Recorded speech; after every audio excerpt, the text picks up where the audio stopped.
নবী মুহাম্মদ সাল্লাল্লাহু আলাইহি ওয়াসাল্লাম বলেছেন, কিয়ামতের আগে যে রমজান আসবে সেই রমজানে একটি বিকট আওয়াজ হবে। আওয়াজ এতটাই রহস্যময় ও ভয়ঙ্কর হবে যে মানুষ ও অন্যান্য প্রাণীরা ভয় পেয়ে যাবে এবং সবাই সেই আওয়াজের উৎস খোঁজার চেষ্টা করবে, কিন্তু তারা সেই আওয়াজের উৎস খুঁজে পাবে না।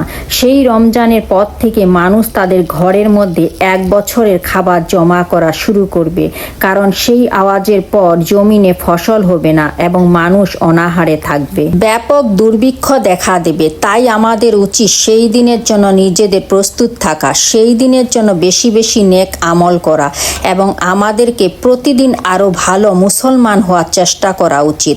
কুরআনে বলা হয়েছে কিয়ামতের সময় খুবই আসন্ন। বলা হয়েছে তিনি ছাড়া আর কোনো মাবুদ নেই। তিনি অবশ্যই কিয়ামতের দিন তোমাদের সবাইকে একত্রিত করবেন। এই ব্যাপারে কোনো সন্দেহ নেই। আল্লাহু আমিন।